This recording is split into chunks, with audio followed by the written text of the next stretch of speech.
అతను ఒక రహస్య గూఢచారి. ఆపరేషన్స్లకు పెట్టింది పేరు. పాకిస్తాన్ ISIకు కూడా ధావల్ పేరు చెబితే గడగడ.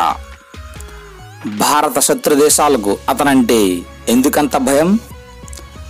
శత్రువులకు సింహ స్వప్నం అజిత్ ధోవల్. ప్రత్యర్థుల పాలిట బ్రహ్మాస్త్రం. మెదడుకు పదును పెడితే శత్రువు చిత్తవ్వాల్సిందే. ఆపరేషన్ ఏదైనా ఎండ్ కార్డ్ పడాల్సిందే. తను నిలువెల్లా దేశభక్తిని నింపుకున్న ఇండియన్ జేమ్స్ బాండ్ అతడు.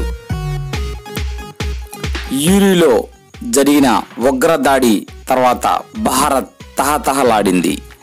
భారత్లో అందరు గుండెలు భగభగ మండాయి. ప్రతీకార జ్వాలలు రగిలాయి.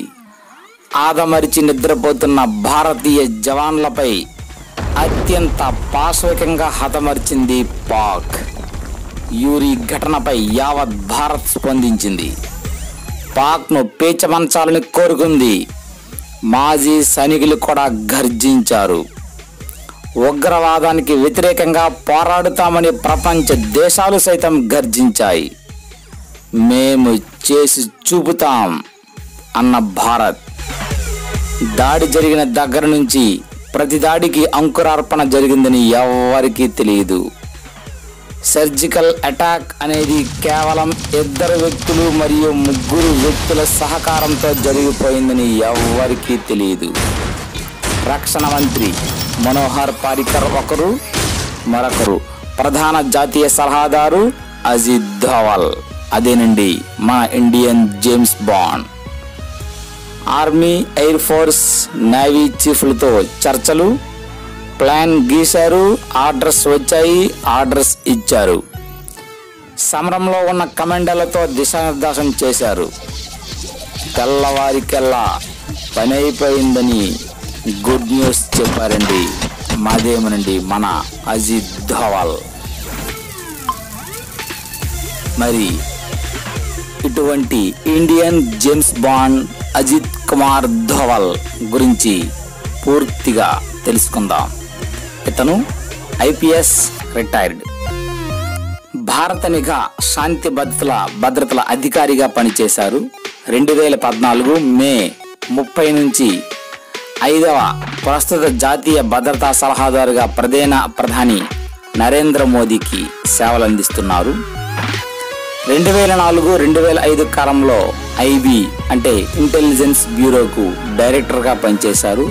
అంతకుముందు దాదాపుగా దశాబ్ది కాలం ఆ సంస్థ అంటే IB ఇంటెలిజెన్స్ బ్యూరో కార్యకలాపాల విభాగానికి అధిపతిగా బాధ్యతలు నిర్వర్తించారు.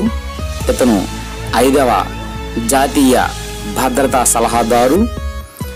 ఇతనికి ముందు శివశంకర్ మేనన్ ఉన్నారు.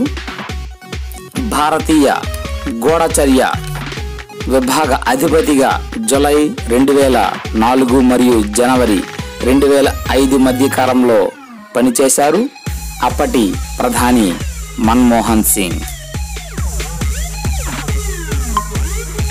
వ్యక్తిగత వివరాల్లోకి వెళ్తే ఇతని జననం 1945 జనవరి 20. ఇతని వయస్సు 74 సంవత్సరాలు. గిరి బనేల్స్యూన్, ప్యారీ గర్త్వాల్, బ్రిటిష్ ఇండియాలో జన్మించారు. ప్రస్తుతం ఇది ఉత్తరాఖండ్లో ఇండియాలో ఉంది. ప్రస్తుత నివాసం న్యూఢిల్లీలో ఉంటున్నారు. మరి ఇతని విద్యాభ్యాసం అజ్మీర్ మిలిటరీ స్కూల్, ఆగ్రా విశ్వవిద్యాలయం, నేషనల్ డిఫెన్స్ అకాడమీ. ఇతనికి వచ్చినటువంటి పురస్కారాలు police medal, president's police medal, Kirti చక్ర.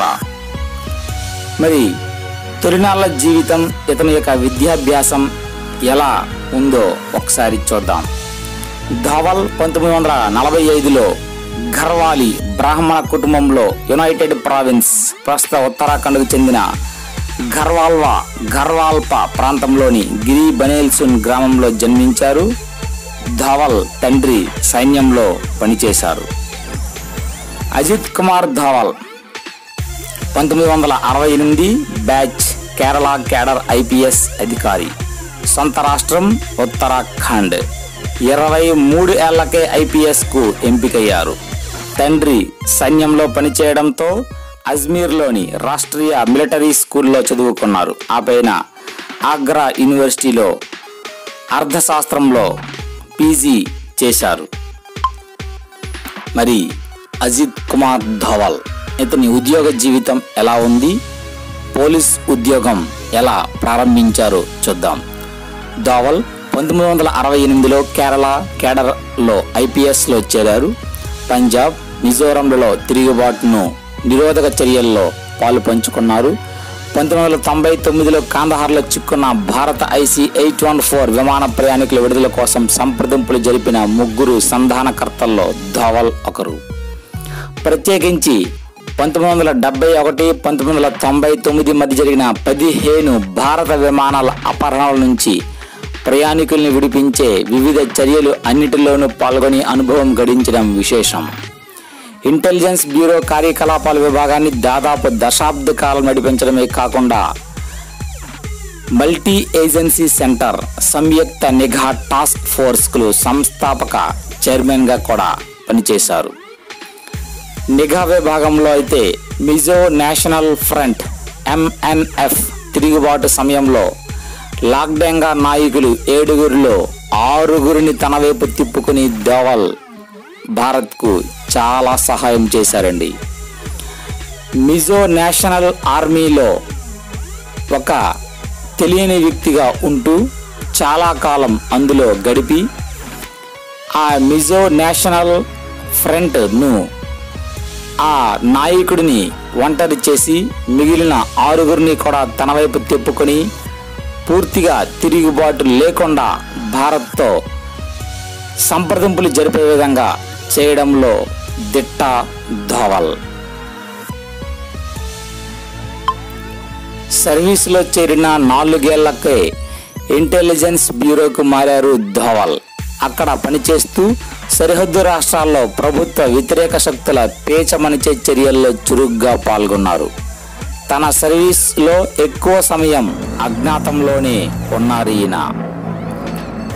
మిజో నేషనల్ ఆర్మీ పతనం ఎలా జరిగిందో ఒకసారి చూద్దాం. 1980లో మిజో నేషనల్ ఆర్మీ MNAలో ఒకరిగా చేరి మయన్మార్, చైనా సరిహద్దుల్లో ఉంటూ క్షేత్రస్థాయిలోనే వారి పతనానికి పాచికలు వేశారు. ఆ సమయంలోనే MNA అధినేత బెంచ్ చుంగాకు ఎంతో సన్నిహితుడయ్యారు. ఒక దశలో ధోవల్ మాటల్ని వింటే మిమ్మల్ని పక్కన పెట్టాల్సి వస్తుందని వారి నాయకుడు లాక్డెంగా ఆ అధినేతను హెచ్చరించాడట. కానీ ఆ తర్వాత జరిగిన పరిణామాలతో లాక్డెంగా ప్రభుత్వంతో శాంతి ఒప్పందం కుదుర్చుకున్నాడు. ధోవల్ వల్లనే ఆ ఒప్పందం కుదుర్చుకోవాల్సి వచ్చింది. నా కింద 7గురు మిలిటరీ కమాండర్స్ ఉండేవారు. వారిలో 6గురిని ధోవల్ నా నుంచి దూరం చేశారని లాంగ్డెంగా ఓ ఇంటర్వ్యూలో చెప్పాడు. అలా 20 ఏళ్ల పాటు సైన్యానికి తలనొప్పిగా ఉన్న MNA సమస్యకు ముగింపు పలికారు ధోవల్. చాలామంది తమ కెరీర్ మొత్తంలో చేయలేని పనిని ధోవల్ స్వల్ప వ్యవధిలో చేశారంటూ అప్పటి ప్రధాని ఇందిరాగాంధీ కూడా కితాబిచ్చారు. ఇండియన్ పోలీస్ మెడల్ అందుకున్న పిన్న వయస్కుడు ధోవల్.